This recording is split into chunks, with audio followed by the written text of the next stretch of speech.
I would say our approach to non-monogamy, we like to think of ourselves as being in that interesting gray area within the intersecting Venn diagram of perhaps folks really enmeshed in the swinger scene might view us as a little bit too poly-adjacent, whereas those within the polyamorous, really deep into that, might view us as a bit too casual, a bit too swinger-like. And then likewise, vanilla folks probably think we're super kinky, whereas those in the kink crowd probably view us as painfully vanilla. Oh, yeah. Welcome to Normalizing Non-Monogamy, the podcast where we interview incredible people from all over the world to hear their personal journeys of self-discovery through the lenses of love, sex, and relationships. Our mission is to show people that they're not alone and to inspire them to embrace their true selves so that together we can open minds and live authentically without shame. We believe everyone's story is powerful and beautiful, yet it's important to remember that everyone does life a little bit differently and that the views and opinions expressed by our guests do not necessarily reflect our own. Additionally, we aren't doctors. Please consult a medical professional for anything regarding your health that you might learn about on the show. Enjoy! Well, welcome to episode 337. We're Finn and Emma, and today we have a lovely interview with Megan and Brett. They've been together about 18 years, and over the last several years have slowly opened up their relationship. Yeah, this is an amazing conversation about how sort of non-monogamy sat in the background of their partnership for quite a while, and then they sort of both brought it to the forefront. I mean, it's not that it was like a mystery and not part of it, but then it sort of came to the forefront in the last few years, and they've been really calculated in how they've opened it up. And they're really honest and vulnerable with us about all of the ways that that's gone amazing and some of the challenges that they've come up with against. This is a challenging part of the sentence, really, is what I'm trying to say. I guess so. Thank you so much, Megan and Brett, for everything that you shared. And we're really excited to share this story with everyone. For anyone who's a premium subscriber, we're going to jump right into the interview with them now. And for anyone else, we do have a couple of announcements. The first announcement is how to get that premium subscription that Emma was just raving about. You can find that on our homepage at normalizingnonmonogamy.com. You can scroll all the way down to the bottom past the t-shirts. You're going to want to stop there and get yourself a t-shirt, but then you keep going down and you hit the premium subscription where you can join for as little as $4 a month, which helps you skip all of these announcements up front, although they are amazing. You still get the important dates in the outro, though. You do, if there are important dates. We don't have any important dates today. We do not. But we have an important virtual community to tell everybody about. We do. While you're on the website, go to the community tab and read about the virtual community. It is full of about 300 amazing people. It's not quite full. There's room for you. There's definitely room for you. It's nearly full. There's always room. There's always room. I shouldn't use the term full. It's not full. However, there are a lot of amazing people in this community, and we would absolutely love to have you check it out and join us as well. We do monthly Q&A calls, monthly men's group calls, and women's group calls, and it's only $5 a month to join. Again, all of the information is on the community tab on our website. And the last thing we encourage you to do, well, it's the second to last thing. We'll tell you the last thing after the second to last thing, is to check out the resources tab, and you can learn about Emma and I's favorite way to get tested for STIs. It's the service that her and I have been using for years. It is called stdcheck.com. When you use the links on our resources page, you save $10, which brings the cost of a 10-panel test down to only $129, which is a hella good deal. Yes. It's fast. It is simple. Yes. Discreet. It's all of the things. It is like truly, it is the service we use. We wouldn't tell you about it otherwise. And thank you to all of you out there who have been using these links and saving your $10 for years and years and years. We are super grateful for all of the support of our show and also for the support of the greater non-monogamy and sex positive community by being an informed sexual health advocate. Yes. If we could get badges made, we would. Yes. That would be a huge badge. Informed sexual health advocate. It would be like Flava Flav's clock necklace. Yes. Oh boy, now you have me thinking about that.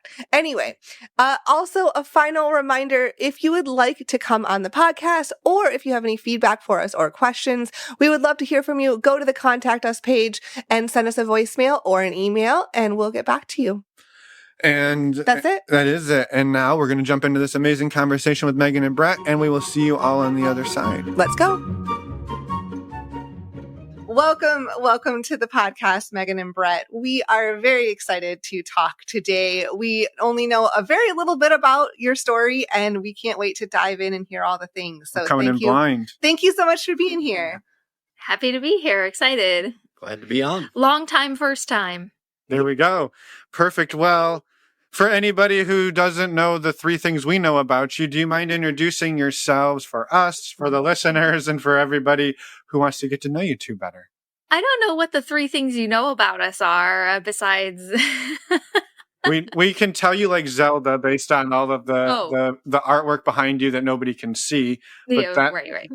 That and we know your names. And that you opened your relationship a couple years ago. There we go. That's all we know. I'm Megan. I'm about to be 40 in April. I have a career background in broadcasting, but I work in retail now. And my mind just went blank, and I don't even know if I answered your questions. The question was introduce yourself, so you got it. I like music, I like cats, I like Zelda. Okay. Perfect. How about you, Brett? Yeah, so a little bit older by about 2 years, you know.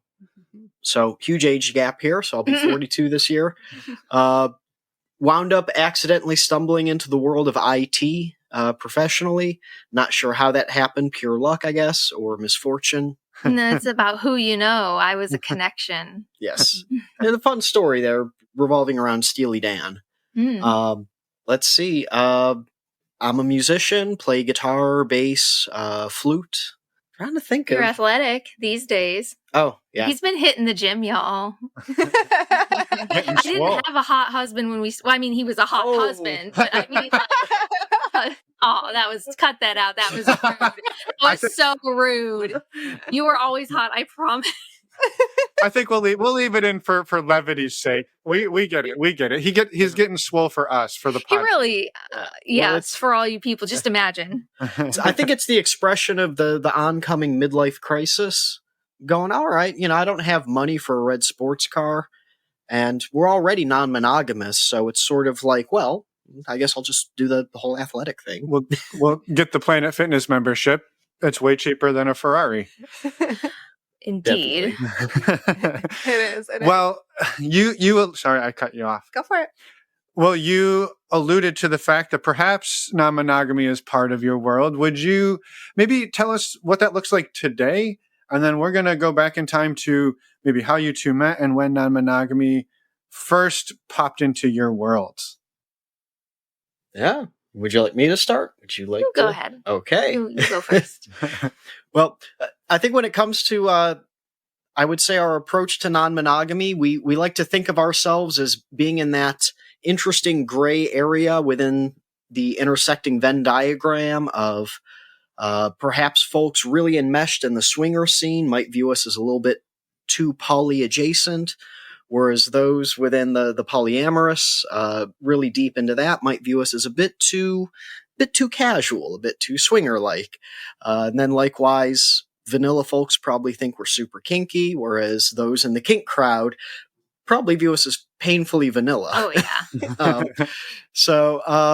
But I'd say that we have a little bit of the DTF at times. Yeah, other times we do different things. Sometimes we just go to the club and see who we mingle with. Other times we go on your traditional swinger double date. Other times we have friendships that are independent. We have friends that are single. He's been a third for some people. I'm going to be a unicorn for some good friends, but the separate play is more with people that we already know and trust, and we're, that sort of with. dynamic. Is really about folks that we've got a relationship with. Mm-hmm. Yeah. We're not on the apps looking for like somebody random to go on a date with on a Saturday or whatever. Sure. It's just what feels natural. Yeah, exploration, adventure, and just kind of seeing, what feels natural. I love that. I love that. It's amazing. I'm curious how you two met and how long you've been together. Well, we like to tell this story, so I'm glad you asked. Well, we can give the shorter answer for how long we've been together. Yeah, well, okay, yeah. So this will be our 18th year. As a couple. Yeah. We've been married for 13 Is it? This will be the 13th This will year. be our 13th anniversary in March. Wonderful. Of marriage. Yeah. Congratulations. Well, thank you. We met in the year 2005, somewhere in the fall, I think, when I was an assistant manager at a pizza shop, and he was the really cute, sexy delivery driver that had long hair and wore like tight leather pants and like big boots. He was like a rock and roll dude, stoner Jesus vibes. Perfect. Yep. A bad boy. Like you're not a bad boy, but he was in a Rumspringa. He was in an era of like, I'm free, the shackles are off, I'm doing what I want to do. And that's when I met him. So that's why he was like in his adorable rebel phase. It was a fun time. I got plenty of tips for, skin tight pleather pants. It was the pizza boy gets the tips when, working for the tips. I love it. Mm-hmm. Yeah. So I've always had a bit of a shameless side to me. Oh yeah. But yeah, I would say that as we were working, it was sort of this, maybe 8-10 months of just sort of tension, but nothing really overt until, probably, what would that have been? Summer of 2006 when we started actually hanging out. We were casually dating in 2006 and really interested in each other, but he was about to go away on a trip for a month. So we decided to just let it be whatever for that month and see how he felt when he came back. And he came back and it was like, yeah, we really missed each other. Let's just hop right back in. We're a thing now. Amazing. Cool. Yeah. And then we moved in together and 5 years living together. And then eventually it was, I suppose we should get married. Well, yeah, I got let go from the job I was in, which was also the end of my radio career. That's a whole thing to unpack. But it was kind of like, we've been together for 5 years. I'm about to lose my health insurance in 30 days. We're getting married, right? I mean, like, why aren't we even already married? We were both like, yeah, why aren't we already? Like, we should have just done it by now. So we got married within a month. And of course, everybody pretty much thought it was a shotgun wedding for your kind of like classic reason. And I've been gestating this baby for 13 years now. It's not coming. Yep. I feel that. A different reason for the shotgun wedding. That's right. Yeah. Insurance. This is really modern problems we have, though. That is we're not the only ones who have done that. No, without a doubt. And so where along this journey did non-monogamy come into your sort of your worldview? It sounds like neither of you really had a view of it or experience with it before you two met. That's not quite true. In 2003, a relationship I was in came to an end, and I got a little involved with a girlfriend of mine and her husband. She got married very young at like 17 years old to this 24-year-old guy. Nice guy, but he had issues. But they were also swingers, and they kind of snagged me in. I would say I was more interested in just experiencing girl on girl play, and I went along with the fact that he was there because it was like, I would rather it just be me and her, but I guess a threesome is pretty hot too, so I'll let's go for it. That only happened one time. And then I started dating a guy shortly thereafter that he had some casual threesomes and told me about them. And he liked the idea of sex parties or sex clubs. And I thought it was pretty hot. This was within the same year or two of my threesome experience. And it was the early 2000s and the internet wasn't what it is now. And not everybody had a web presence. So in trying to find a sex club, the closest place we could find was like 3 hours away. And we wanted to go, but we just never really got around to it. And we were together for almost 3 years, and that just never came to fruition. And that is something that had come up in our own conversations over the years. He knew that about me. It didn't really ever cross into a realm of that could become a reality or a possibility until the last couple of years, mostly just because it didn't feel necessary or interesting or pressing or whatever. Yeah. Well, other times, we'd have some, fun, sexy times in bed and talk about what a threesome would be like and that, that could be hot. Mm-hmm. But then also going, well, wait a minute. That's actually another human being and not like just some abstract concept or like a toy. Like, how does that actually work with real people that have real lives? It just seems so large a topic and that I never really took it seriously because it's like, yeah, I don't get how that works. Doesn't seem worth it's it. like, yeah, we're vaguely aware that this is a thing that people do, but like it all seems so overwhelming and risky and messy and not worth it because like there's nothing wrong here. Like neither one of us is yearning to go add more people to our dynamic. So Yeah. Certainly had no moral obligation. Sure. It sounds like it just sort of, it was the thing that you two kind of knew about, sat maybe on the back burner a little bit, but wasn't like pushing its way in like intrusively into your lives. Yeah. Then where I think it began was really, if I do a little bit of a rewind, there was a couple of years where I would say our sex was really, really good. But it wasn't really all that frequent. And part of that was due to what we found out later on was like an ovarian cyst that was like the size of a Nerf football. Yeah, just some medical anomaly that happened. I mean, I had been on hormonal birth control, and that has its own known side effects and issues that can happen, especially after extended use. So I had been on this birth control for years, and that naturally can cause a drop in libido anyway, just because hormones, when they're super regulated, that's just what happens. But in addition to that normal hormonal shift towards like less libido, there was this thing inside me taking up physical space in my abdomen, which makes sex like different, and things that used to feel good I couldn't do anymore or had to be a different angle, or so just a combination of those things. I was hearing a lot of too deep, bad angle. That started being a lot more frequent. Mm-hmm. And then that got removed. Yeah, we discovered that. Fun times. We discovered that in the fall of 2020. So I had to go to a hospital and have a surgery in the absolute bogs of the pandemic. Yeah, it doesn't get much worse than that on timing. Yeah. Yep. And just to pile on, my beloved store manager quit randomly while I was in my leave for that surgery. So then after I recovered, I came back to like a whole new situation. It was a big year that year. A lot of things happened. Sounds like it. Yeah, a lot. Yeah. I'm glad you found it and had the surgery, and it sounds like has been much better since then. I'm I guess intuitively saying that, but from what you're saying, what you're talking about, it seems like it's been much better.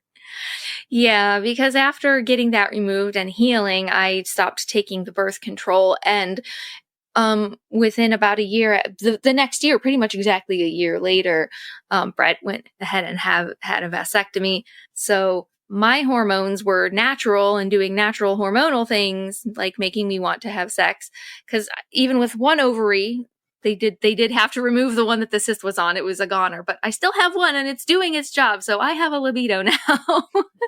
And he can't get me pregnant. So naturally some more sex is going to follow. Plus all of a sudden it felt good to have things inside of me again. Like really good. Yeah. And so then what followed was really several months of probably, packing in within 2 months, probably more sex than we'd had in like the last 5 years, like added up. It was just like, oh, she's the one coming to me wanting it. Yeah. It's like, okay, well, this is cool. And and our sex always was good quality. We were having it very infrequently before, but there's enough attraction and everything there that it was always good. So then you just get to have more good sex, like 4 or 5 times more good sex. Yeah, sign me up. Definitely. Yeah. And so I think, and it was just during this period of just ramped up sexual activity that all of a sudden just the fantasy started being a little bit more free flowing, starting to think of things of, the fantasy of, well, hey, while you're doing this, imagine if there were another me also doing that. Yeah, like if we were in Star Trek and we could go on the holodeck and I could just like clone you or something, have two of you, Mm-hmm. It's starting to, I think, just lean into that a little bit more. Mm-hmm.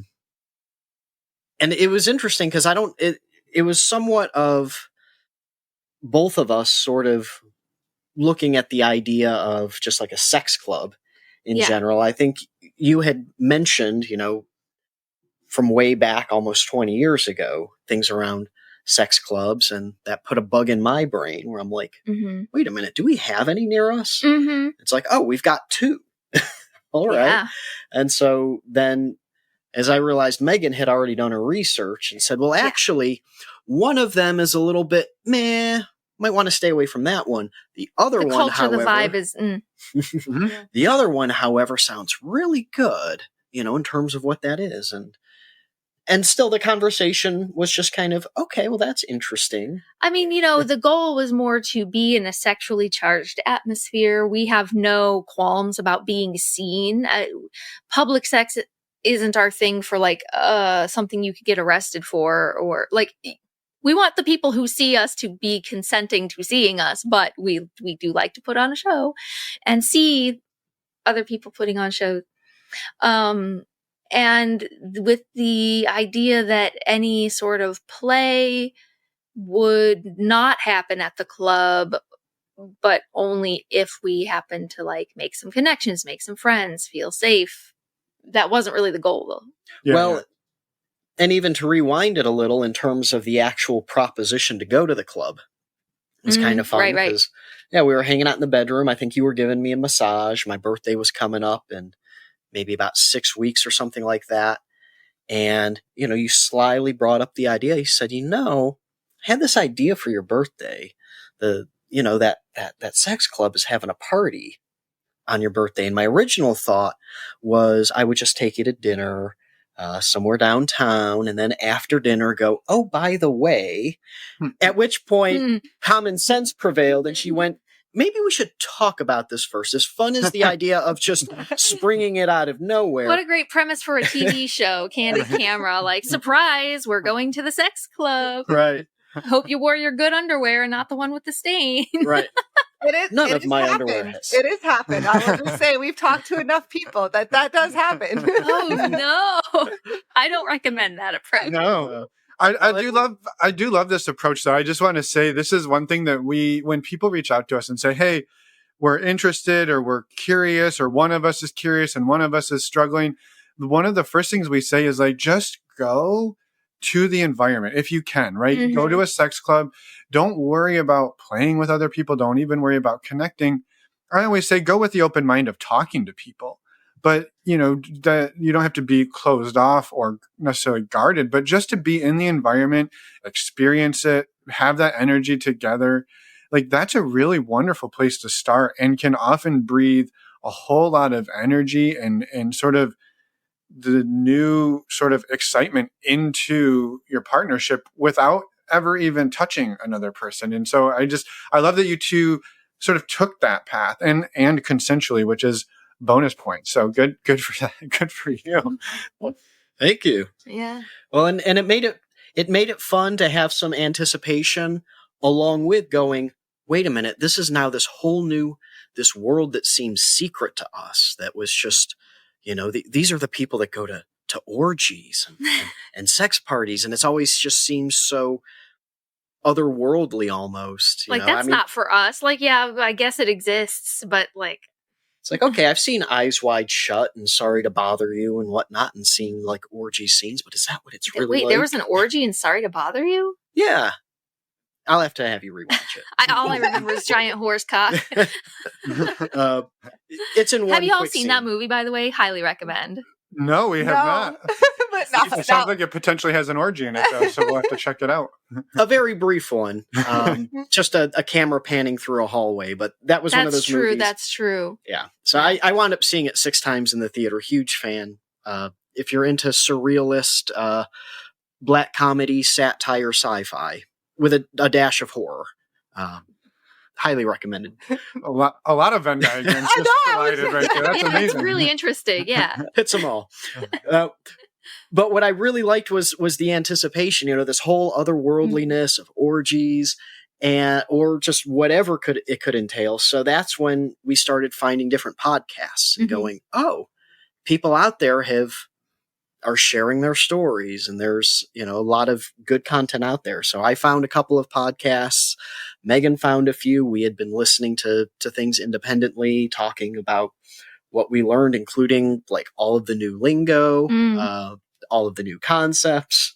And that's, I think, before we went to the club, when we decided like, okay, yeah, we don't want to do any play, because we hadn't reached a point yet of saying we actually want to play with other people. It was more, let's be in a sexually charged environment, and see what our comfort level is like there. Because it all sounds great on paper, but sometimes life can be like that, where things sound amazing on paper, and then they just don't work.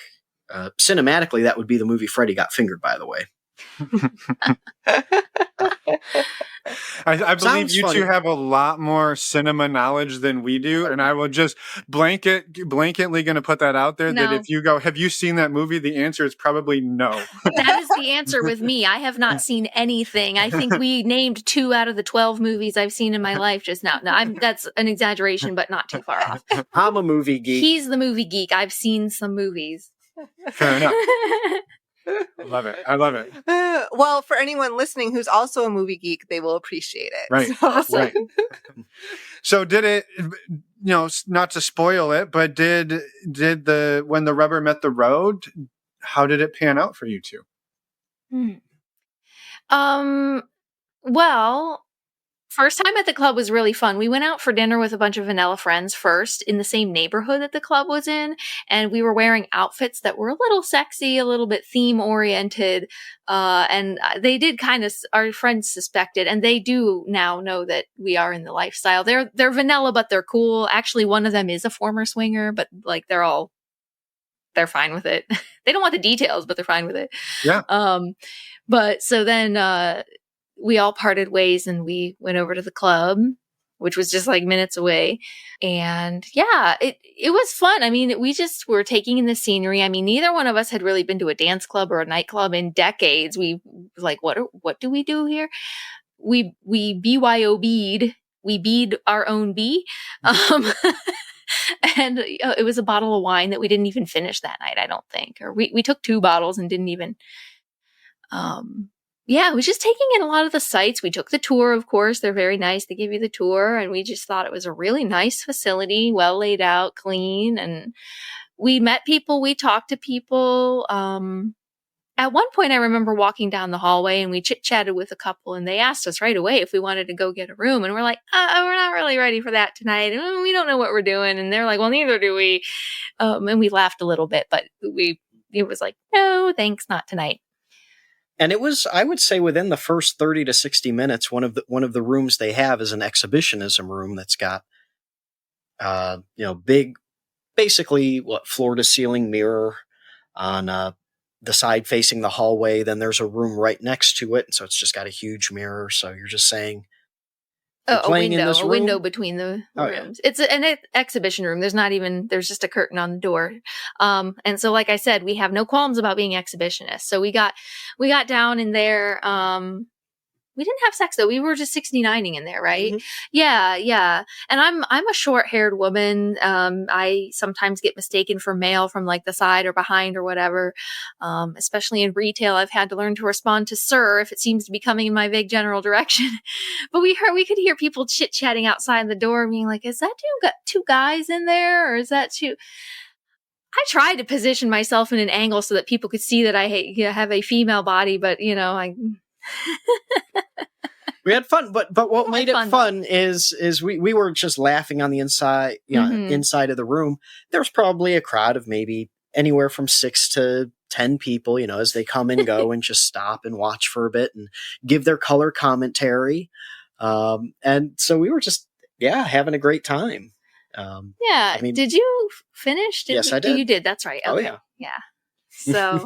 So that was, ta-da! Yeah. And then collected ourselves and went back out, got another drink, walked around, talked about, oh my God, we just did that. Mm-hmm. Yeah, and then we enjoy. They've got a couples lounge where just couples hang out and things happen. So we just took in the scenery, got ourselves worked up, wound up having a round 2 later on, and on our own in a private room. Yeah, that time in a private room, but just really feeling amped up. Mm-hmm. It was just a really good experience, and I think when we were in the parking lot, we were like, okay, let's record our reflections. Let's have our little audio diary of what that was like. So that would be interesting to listen to after all this time. I know. I have. Well, so it was a blatant ripoff of the format of another swinger podcast that I had been inspired by, but we had only seriously considered starting our own podcast, but not it never came to fruition. But either way, I did still see the value of recording our first initial. I think we're going to really appreciate that we did that. And I've edited some down for brevity and so we can go back and listen. No, I love that. I love that. So you can, even if it's just for you two, you can go back and remember this and to pull that out. It's it's awesome. Yeah.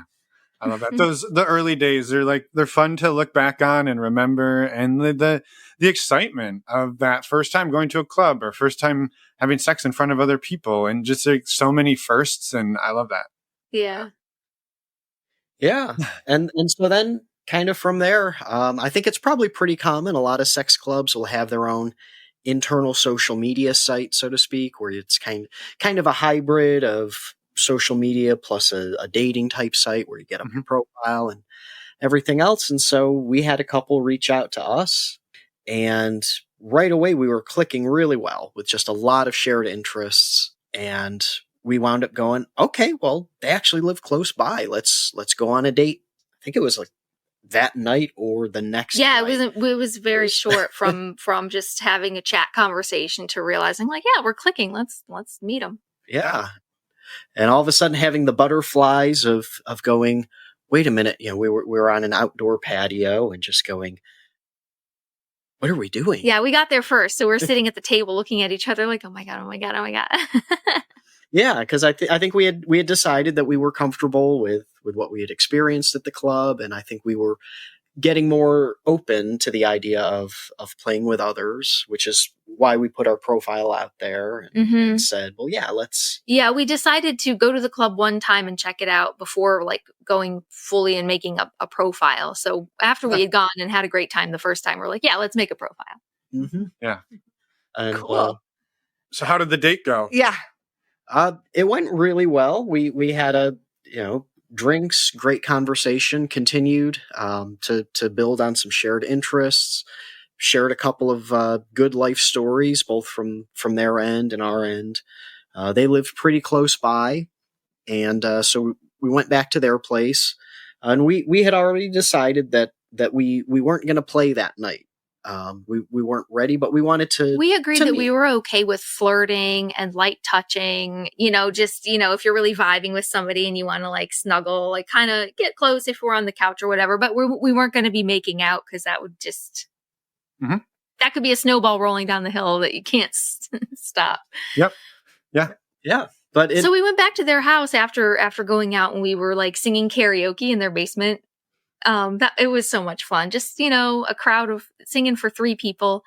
And, I just remember being on the stage, and looking out at you and C sitting next to each other, kind of rubbing arms or whatever. And M watching me sing and getting a boner.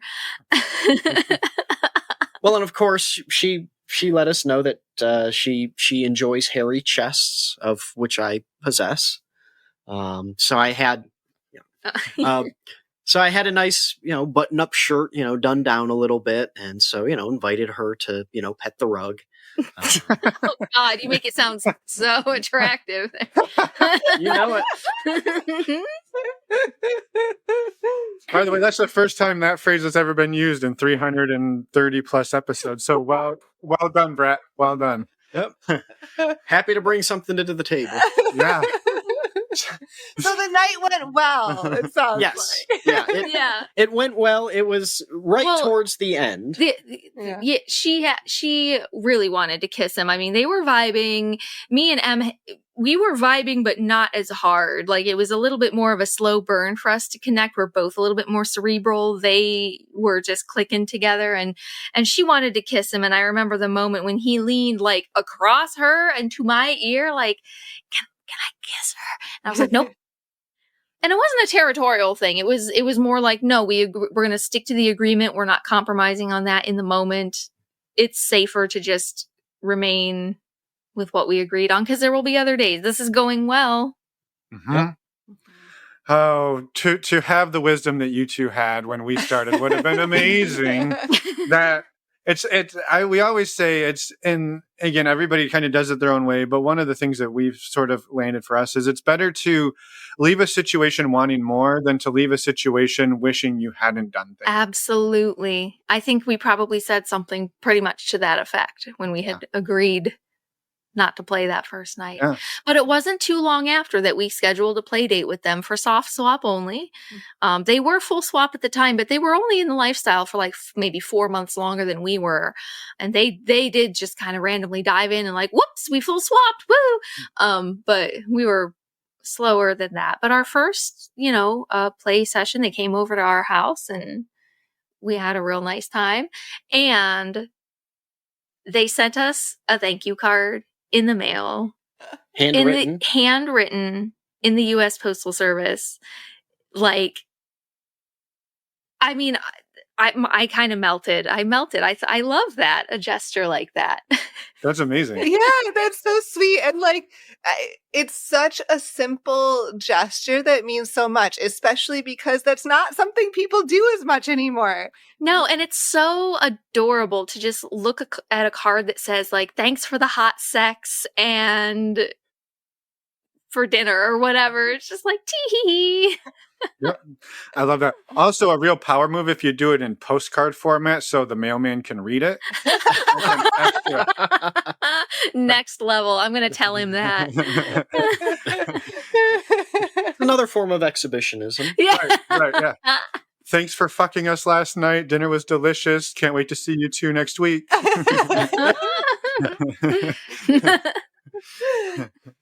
So I'm curious sort of where sort of the journey takes you to, maybe a little bit high level, like from there, how it sort of evolved. And I know kink has been, as we said earlier, we knew a few things about you. We knew Zelda.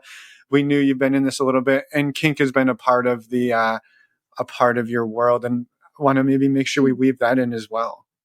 Yeah. Well, I would say that when it comes to kink in our world, like we're novices.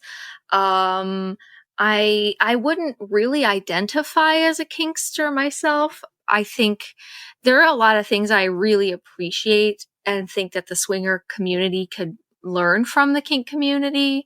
Yeah. And I'm really interested in exploring kink spaces, just for the learning opportunity and to broaden my horizons and to explore that, because I think that the power dynamics and the psychology of it is really, really interesting. But I haven't found any particular thing that tingles my kink brain in a way that I would like call myself a kinkster who's like in a kink lifestyle or whatever.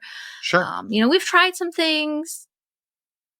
I would say that kink plays a role. We have started experimenting more with power play, power exchange, a little bit of bondage, but not really BDSM per se. Yeah, not with pain or impact or anything. Yeah, I think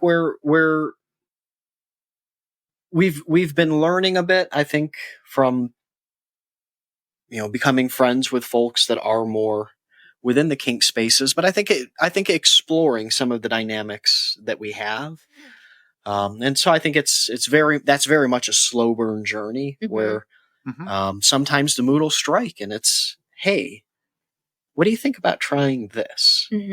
Going, all right, and then going, well, that was a lot of fun. That was a side of me I don't get to let out, or vice versa. There's been some times where we don't necessarily say that beforehand, but you do something or say something, or I do something or say something where it's like, oh, that's what we're doing now. So you're in charge. All right, let's go along with this. That could be fun. Spontaneously into a scene. Nothing. Yeah. Where the desire for who wants to be dominant and who wants to be submissive happens to align in that moment. So we go with it. Yeah. Well, and I think too, in terms of, where we're at now is kind of this interesting place of still doing, we still have some, I would say I'm trying to think of a word that's not terrible. Roster isn't the right word. That's like for sports. But we have our friend group. Our inner circle within the swinger space, that we, play with on occasion. It's been a couple of months since we've hit up the club, just the holiday season, and it's just been a little bit too much schedule-wise to kind of get into that space. We're starting to head back into it, though. But then also, sort of in parallel with this, we've gotten keyed into kind of this community that's a bit more on the poly side of things, where it's having more of a larger community, a lot of it centering around like a kind of a cool homestead that's sort of, wouldn't quite call it a hippie commune, because it's an aspiring hippie commune. It wants to be a hippie commune when it grows up. A lot of fun. And so we've gone camping there before. I got to be a dragon for the couple. Just took my own little journey there about a week and a half ago. Recently, we each went on our own separate rendezvous journeys on the same weekend. He went east and I went west, and he got to be a dragon for a couple, and I just met with a play partner. Very cool. Fun, cool. Yeah, I love that too. Yeah, incorporating some of that separate experiences within things too. Yeah, I just sort of love the way you two are just sort of up for the adventure, right? Like a little of this, a little of that. Let's see what the mood strikes. Hey, let's go try this experience, see how we like it. Like, I think that's just such a free and fun way to move through the world as individuals, but also sounds like a lot of together, or mostly together with a little bit of individual like sprinkled in there. And I think that's a really amazing balance to find. Yeah. We find that we really like making genuine connections with people, even if it's just for a couple hours or one night, feeling that like spark of an interest in another human. And you don't have to go, oh, but I'm married and she's taken and it wouldn't work. Like, no, like we can follow that thread. If you meet someone or a couple of someones at the same time or whatever, like you don't have to feel guilty first and foremost about feeling any sort of connection or attraction to somebody. And then if things work out and it's within our wheelhouse of just what we would require, then it's like, yeah, explore that connection. Yeah, I love it. I was going to say, it's nice to lean into the compersion, especially with us, having done our first sort of solo outings to different places, and just going, well, how was it for you? And, wanting the play-by-play, well, here's what I got to do. And of course, just, finding joy in your partner's joy, and in knowing, that Megan had a great time. The only ounce of jealousy I felt for you on your trip is just that like it was so fun for all of you, and like I wish I could have been a fly on the wall. I felt so happy for everyone in that situation, but I was like, but I want to watch. Yep. The FOMO is real. It was FOMO, is real. Yeah. I love that. Yeah. I'm really curious, just timeline wise, for people listening, it sounds like what was the timeline from went to the sex club, tried it out for the first time, to sort of where you are today? It was August of 2022 that we went to the club for the first time. Okay. And within the first 2 months, I think we had our first full swap. Within the first month or so, I guess. Probably 2-3 months. 2-3 months, yeah. It's about 18 months or so. I was just kind of curious, like the general timeline. And it sounds like you're moving at a pace that really just feels good to the both of you. Mm-hmm. Yeah. I mean, we were very successful early on and lucky in the fact it's one part just having good intuition, but also getting incredibly lucky to meet good, kind, well-meaning, sexy people that we vibe with. And we got lucky to meet a couple of couples like that right off the bat. And the whole time we held no hubris about like, oh, we're doing this better than somebody else. We knew that the shoe would drop at some point. Like nothing can be perfect forever. Something's going to be difficult eventually. And that came this last like Thanksgiving and Christmas season. It came and we absolutely did not foresee it happening the way it did, but it was a little bit comforting to know that like we had already acknowledged something will happen. We'll navigate it when it comes. We'll navigate it. We'll be okay. Yeah. Yeah. Yeah. Are you open to talking like a little bit about what happened or what came up that sort of was the hurdle that you two cleared? For me, I would think of it probably more in the abstract. And the way I would describe it in the abstract is that somehow you can have a dynamic where everyone involved is a good person. No one is trying to hurt anybody. And yet somehow a situation happens where everyone winds up getting hurt, including people who may not have even been involved in an initial situation, but you find yourselves in the middle of something and all of a sudden it's like, okay, everyone is hurting and this is bad and I feel bad for everyone involved, including us.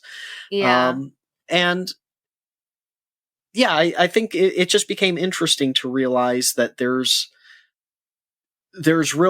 really no how-to book in terms of all of the different ways, things can get messy.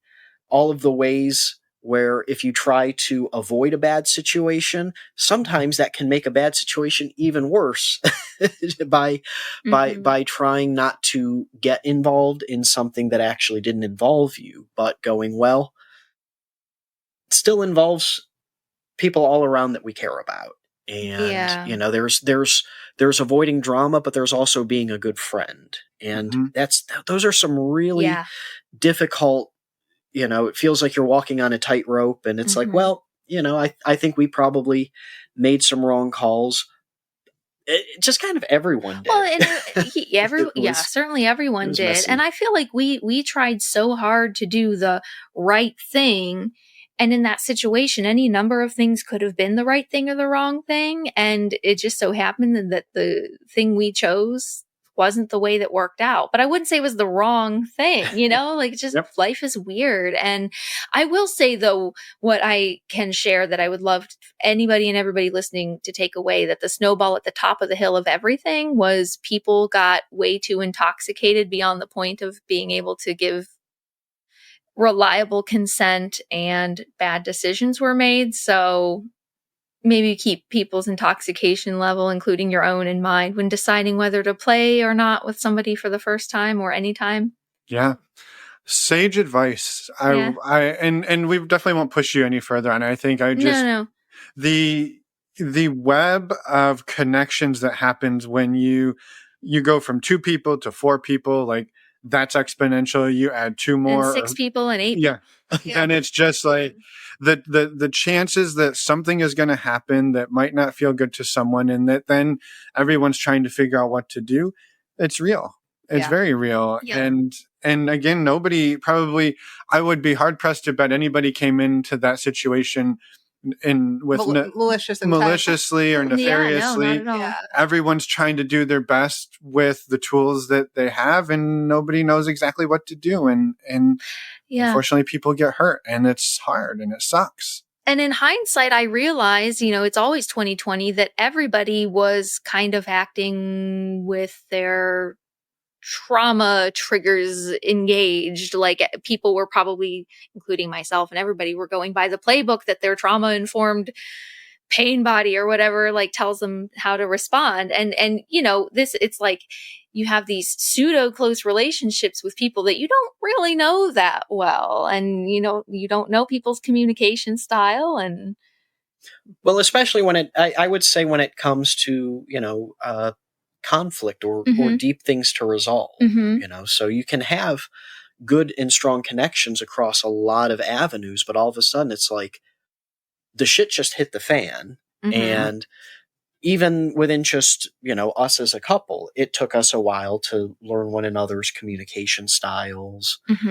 When we first got together, I, let Megan know I came from a really passive aggressive environment, and that's not how I want to be. So please let me know if I'm being passive aggressive, because that's not who I want to be. And that's something that you've made it good on, in terms of letting me know.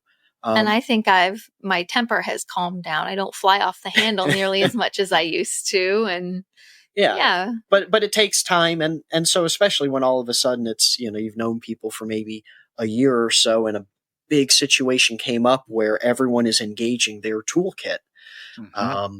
Because you don't know other people's toolkits and they don't know yours, and you might just be on completely different pages of how to approach a situation. And it can just get. And it's painful when you know that it's nobody's fault, but the hurt is so deep and it's just.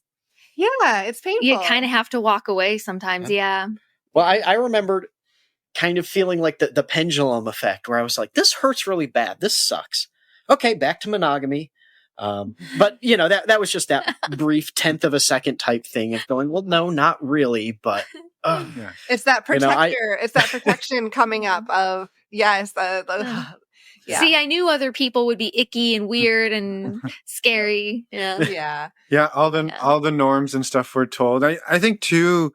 You point something out that's really valuable, or maybe we don't even talk about as much as we should, which is that when you're hanging in the sort of the space between these, let's call them deep, committed polyamorous relationships, where maybe you are developing some type of understanding of somebody for months at a time or longer, and the more traditional swinging path where it's a lot more surface level, when you're in this space where we're getting deep enough that we might start hitting triggers and wounds, but we also don't know people well enough to be able to navigate those. And so you're in this, you don't know how deep the water is. You're kind of swimming in it, hoping that if it gets crazy that everybody's bringing the right tools, quote unquote, the right tools, but you don't know. And you don't know what you don't know until you realize you don't know it. And then it can get really dicey. And so I think that's a really valuable point to sort of bring up. And I'm grateful that you two did.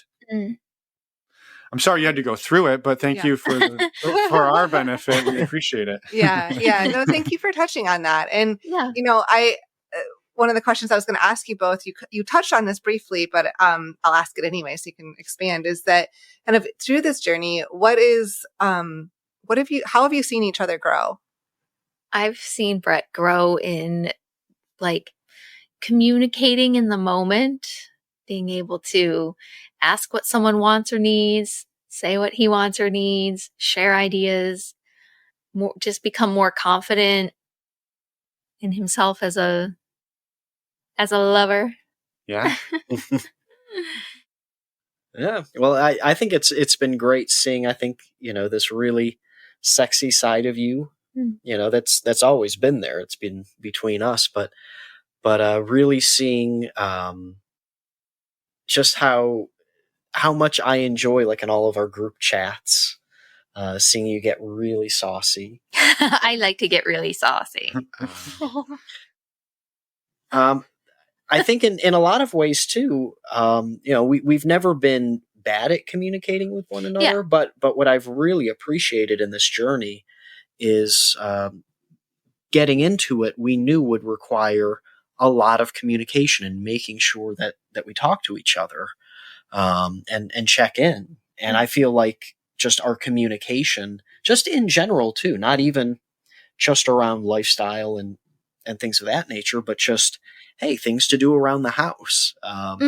Even that that has, I think, changed and improved.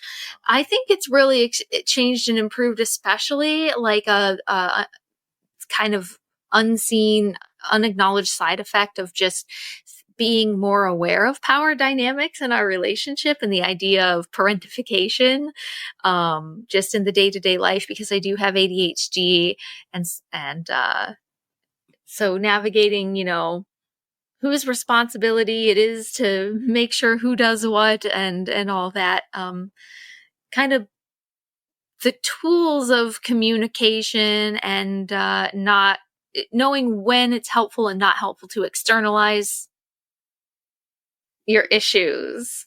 I don't know. I feel like it kind of one kind of informs the other, of the idea of being able to communicate something vulnerably, not be judged for it, get a reality check. I like that. I think it's working. Yeah. Mm-hmm. Mm-hmm. Well, and it's nice seeing the glow that you got with having, I would say, a nice group of folks always, coming up and wanting to have sex with you and It's nice. Well, it commenting feels as much. good to be wanted. Yes. Yeah, just going, see, it's not just me that thinks you're beautiful. That's really one of the things I love the most, is just seeing people desire you.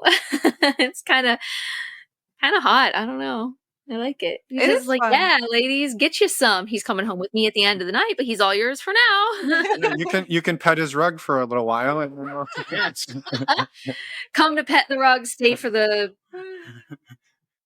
dicking of a lifetime. I can't guarantee that. I can't guarantee that. Your mileage may vary. Quotes. That I can guarantee. It'll be all right.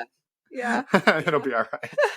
I love how humble you are, Brett. I appreciate that. And I have to comment too, as you two have been talking, like the listeners can't see the interactions and the just like the love and the care there is between the two of you, and how endearing and sweet and kind that is. And I just want to comment on that. Yeah. Thanks. Yeah.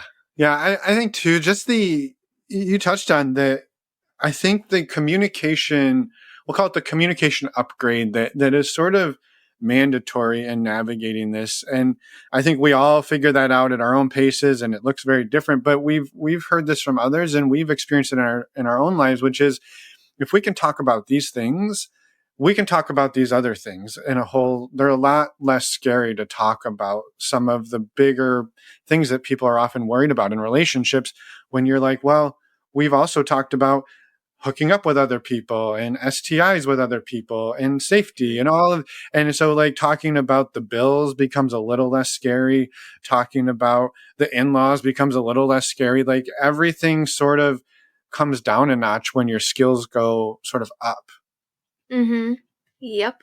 Yeah. No, well put. I was thinking about that earlier, where it's like, yeah, if I'm talking about, sharing a man's cock with his wife, that's kind of like, yeah, I guess we can talk about other stuff too.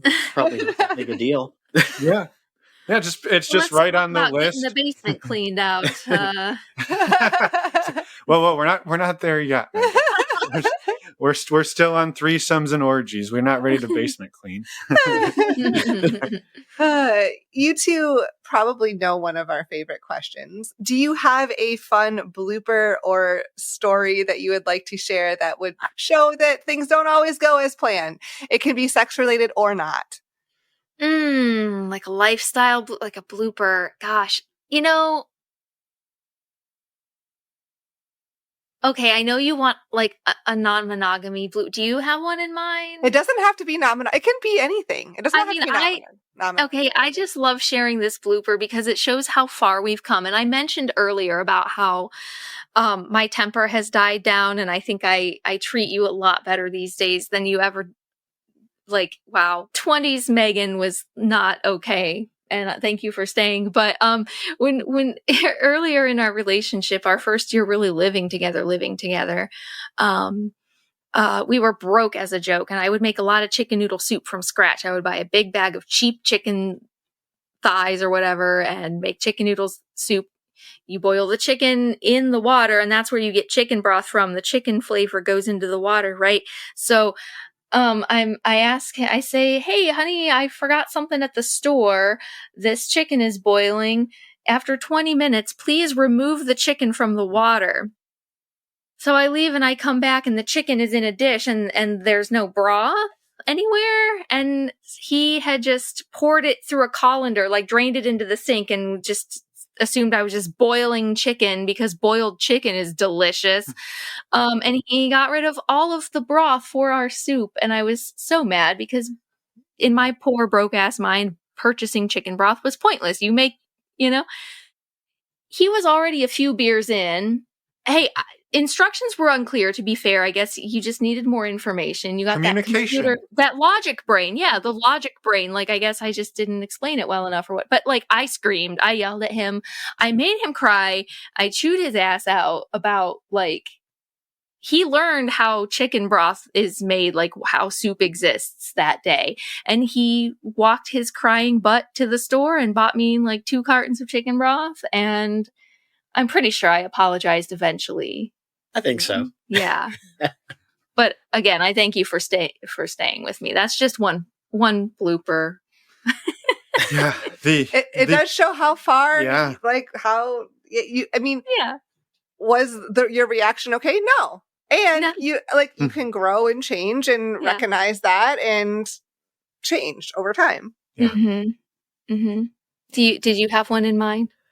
Oh, geez. Well, I'm thinking of, I guess this would also be early in the relationship. This was more. I think I know what you're. Yeah. Now, for the record, I quit drinking probably about late July-ish, thereabouts. But I would say certainly in my 20s, I was definitely a bit of a stoner, very big drinker, big party scene. We both were at the time. But I think I had made ramen the night before, something like that. And it was the next day, we were doing dishes, and I see the ramen, kind of dehydrated or looking dehydrated in the pan, and we're doing dishes. And I thought it would be great to just take the pot and just turn it over and just watch the effects of the stuck ramen just hanging on the top of the pot. And meanwhile, Megan's just next to me and she just sees me take the pot and just hold it up high and turn it over and just everything. Like no fucks given. Out. I thought, is he just like, watch me, bitch? Like, right. I was thinking it would be, like a fun magic trick. Look, it's sticking to the top of the pan. No. Gravity did its job that day. It's not a DQ blizzard. You can't just, yeah. Yeah, so she was just looking at me like I was insane. Dominance? Just like, what is he doing? Just, what is wrong with you? I love that those are the stories you remember too from early on in your relationship, and you're like, well, and that's a story. Like that happened. We live and learn. Learn. Yep. Yeah. You still stuck around. Yeah. Well, is there anything? I mean, go ahead. Okay, no. I do have a really funny lifestyle story. I really do. This is a really fun blooper. Okay. Go for it. So last January, not the one that just we came out of, we went on a ski trip with our friends that were our first full swap, the people we met and vibed with, still love them to this day. We went on a ski trip with them for a couple nights. We get to the lodge, we get in our room, we had connecting rooms, and we were all in our room at the time. And one of the first things I do is I go and I turn on all the lights and I press all the things and I look at all the things. That's what you do when you go into a hotel room. I turned on the light in between the beds and it instantly started flickering and like buzzing. I'm like, well, that's not good. So I called the front desk immediately and was like, hey, our lamp is shorting out. They said they'll send somebody up to change it out shortly. So we're unpacking, we're talking, we just got there, what you do in the first hour of a hotel room. And eventually we do get a knock on the door and we are all still in our room. I go to the door, I open it. There's a man standing there with a uniform and he's carrying a whole ass lamp, like not a bulb, not a wire, not a toolkit, like a whole new lamp under his arm. And he's just like, I heard you guys are having trouble with your lamp. And like realizing like, what kind of a vacation this is for us. And there's a repair guy at the door with a lamp under his arm. Yeah. Our friend he just started losing it. Like, he could not control his laughter. And I had to like shove him into the other adjacent room and be like, don't be weird, don't freak the guy out. But it was just like, you almost hear the lights dim and the music. Yeah. You know, like, The start of you're every having good trouble porn with your movie. lamp. Yeah. Yeah. That's perfect. Okay. And did you get a new lamp? Did it We work did, better? he changed out the lamp. It took up all of about 30 seconds and we had reliable light. Good. All was well. I thought it was, when you first started telling that story, I was like, they're going to forget that they called the front desk and start to get busy and then they're going to show up. That's where my brain went. Yeah. But I'm glad that didn't happen. Yep. No. Not that we've ever had similar stories happen, but those are for a different day and a different show. Yeah. I want to hear that. Yeah. So you should make a bonus episode of like blooper stories or funny stuff. Our blooper. It's been a while since we've done one of those. We should bring that back. Yeah. We used to do a holiday blooper episode. Maybe we need to bring it back this year. Oh, yeah. Is there anything else that either of you wanted to share and get out there? Well, I guess you wrote a few notes down as we were talking. I did not. Yeah. Well, I think one of the things that was interesting when we went, I guess just mentioning that we've got kind of these friends with their burgeoning kind of, poly hippie style commune. When we went out there, one of the things, as we were heading out there, is we decided that this would be a place to, we would be doing new things here. That would be really our first experience of maybe doing a little bit of solo play potentially. We didn't, we knew that this would be a different vibe than the sex clubs. And so I think one of the things for me that I opened myself up to was to start talking with someone and actually be open to having a crush. So I don't have a girlfriend. I just have a crush. They held hands That's by the all fire. We held hands, and she shared with me her all-time favorite book series and author, because I asked her, because she said he asked, swoon, a guy's gonna ask you what's your favorite comfort novel series? Oh my god. Yeah, because I worked Why as a bookseller. Why didn't her panties come down immediately?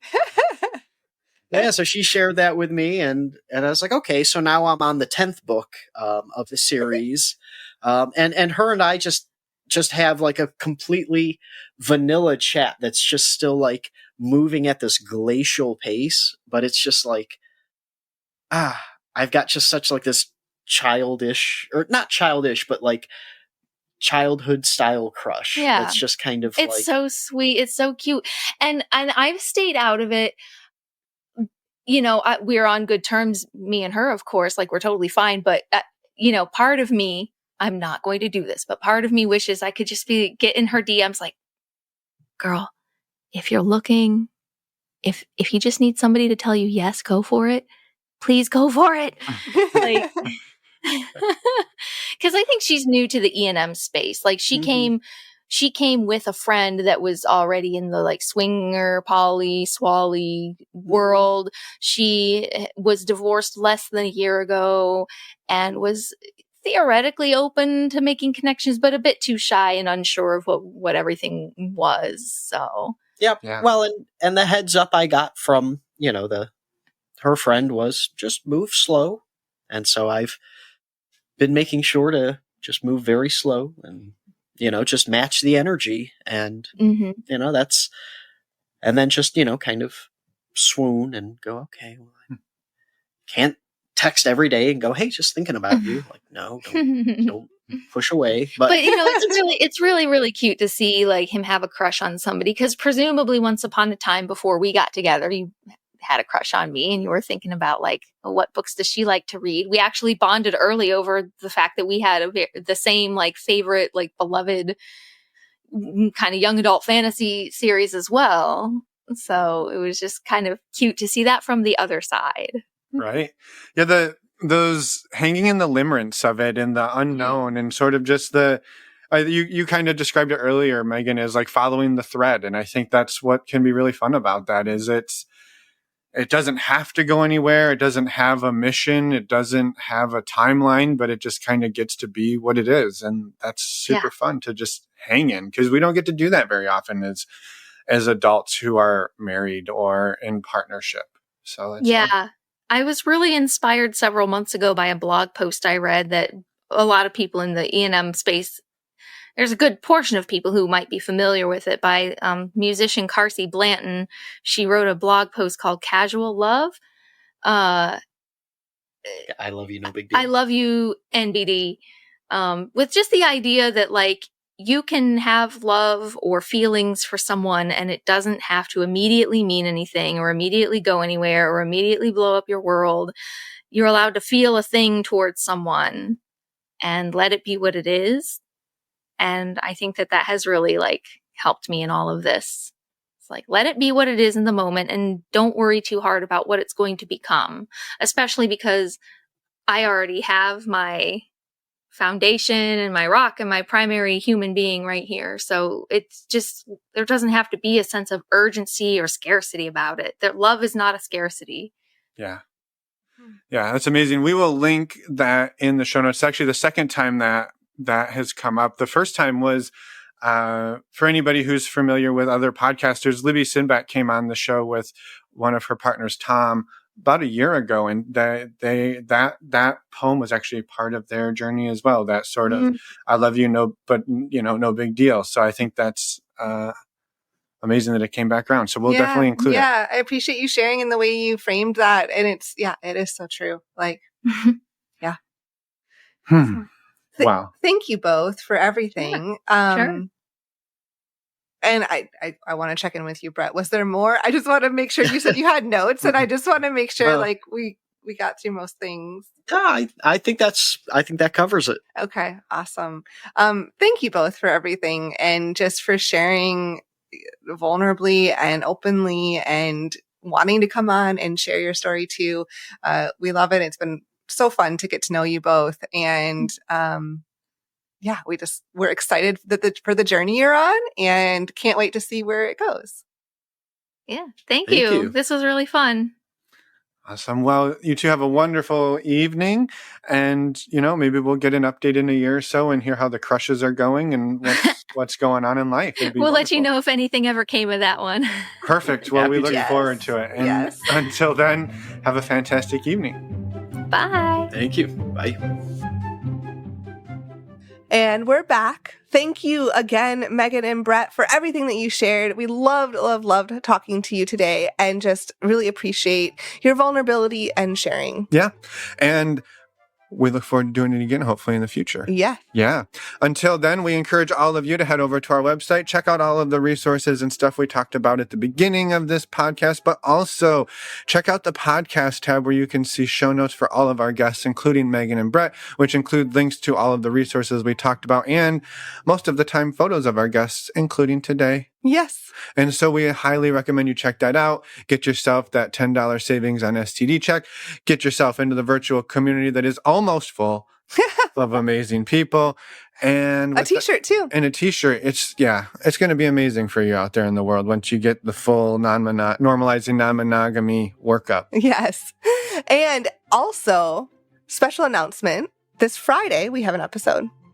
Oh, we do, don't we? Yes. We have a little Ask Us Anything coming out. Yep. Ask Us Anything's coming out with Finn and Miche answering your listener questions. That'll be coming out this coming Friday. And then next week, we have another interview.